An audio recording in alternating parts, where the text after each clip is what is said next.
Mpenzi mtazamaji, hii ni Mwanahabari Media na leo hii imemtembelea Mheshimiwa Diwani wa kata ya Mkuranga. Na hapa hususan tumekuja kufanya mazungumzo mawili matatu ili kujua mustakabali wa Mheshimiwa Diwani. Mheshimiwa Diwani, habari za saizi? Salama kabisa. Karibuni sana. Asante sana. Mheshimiwa Diwani, hii ni Mwanahabari Media na imekuja kukutembelea kutaka kujua cha kwanza nini kimekusukuma mpaka ukaingia kwenye gurudumu hili la kuwa kiongozi? Asante sana. Kitu kilichonisukuma cha kwanza, Mheshimiwa wetu Rais wa Jamhuri ya Muungano wa Tanzania Daktari Samia Suluhu Hassan, kwanza kwenye uchaguzi alisema atawapa vipaumbele sana vijana. Na mimi nilitamani kuwa mfano mkubwa sana kwa vijana, kuona ni namna gani tunaweza kuinua nchi yetu.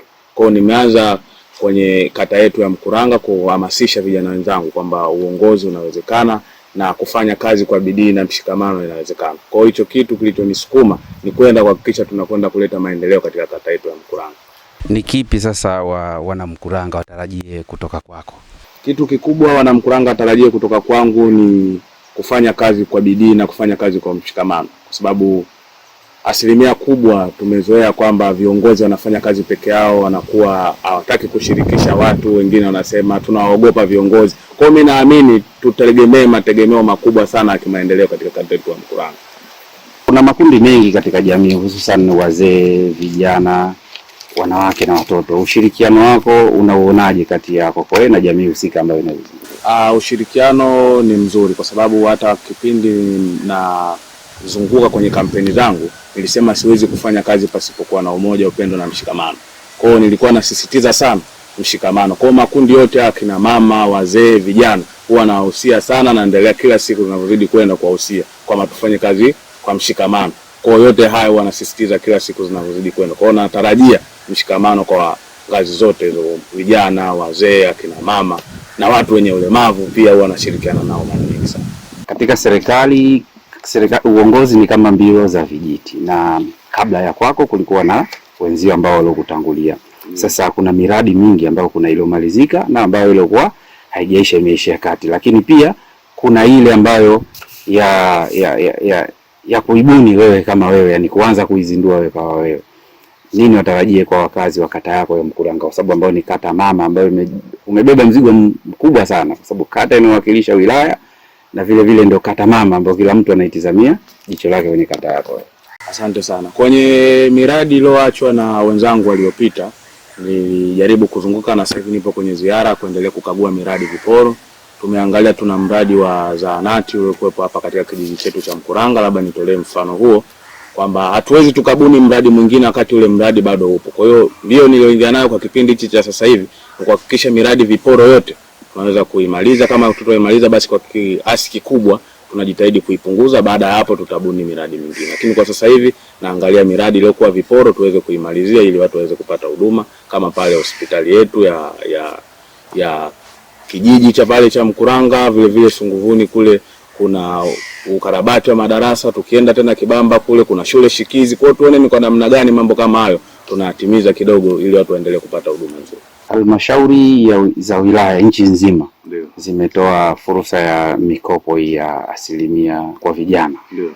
Hii wewe kama Mheshimiwa Diwani, vijana waliokuwepo ambao waliokuwa kisheria wanahitaji kupata mikopo, mwamko au elimu juu ya kupata mkopo ikoje katika kata yako? Mwamko kiukweli uko vizuri, kwa sababu kila ninapozunguka, kwa sababu sasa hivi nimeanza ziara ya kutembelea wajumbe wa serikali ya kijiji, na mule kila nikipita huwa natembea na afisa maendeleo. Katika ilani yetu ya Chama cha Mapinduzi tumepewa vikundi 825, vikundi 300 kwa watu wenye wa kina mama, vikundi 300 kwa vijana na vikundi 225 ni kwa watu wenye ulemavu.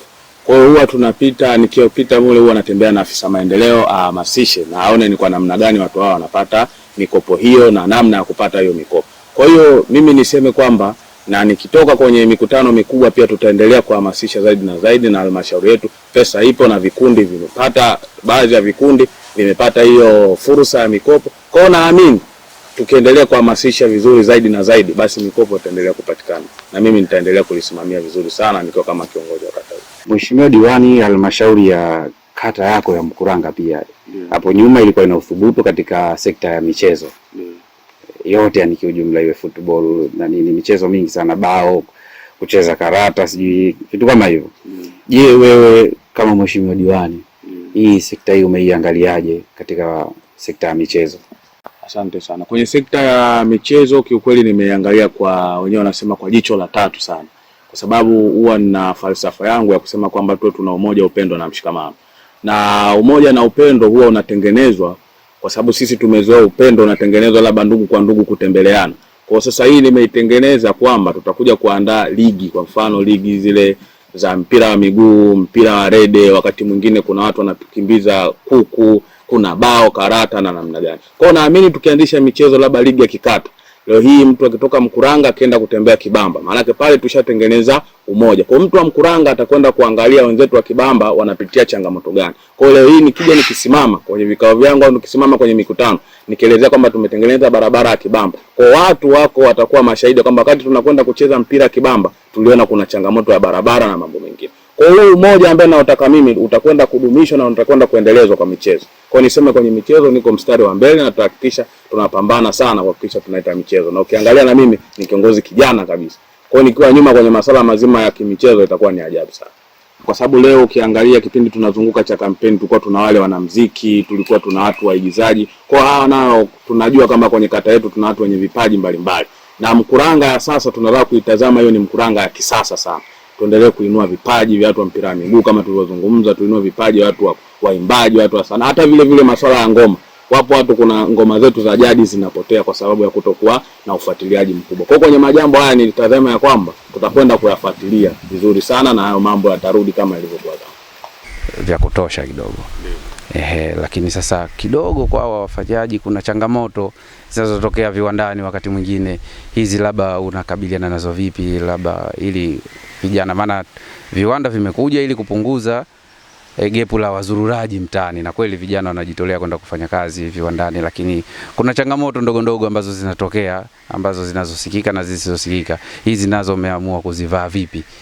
Sawa. Kabla sijazungumzia changamoto, kwanza nipongeze serikali yetu ya Jamhuri ya Muungano wa Tanzania ikiongozwa na Daktari Samia Suluhu Hassan, rais wetu wa Jamhuri ya Muungano wa Tanzania, kuendelea kuwapokea wawekezaji kuja katika kuwekeza katika nchi yetu. Hii inapunguza adha ya ajira katika nchi yetu ya Tanzania. Na sisi tuseme kwamba tumepata fursa ama tumepata kipaumbele kikubwa, kwa sababu ukiangalia wawekezaji wengi wanakimbilia mkoa wetu wa Pwani, hasa wilaya yetu ya Mkuranga. Kwa hiyo kwanza nipongeze sana serikali, lakini kunapokuwa kuna jambo fulani hapakosi kuwa na changamoto.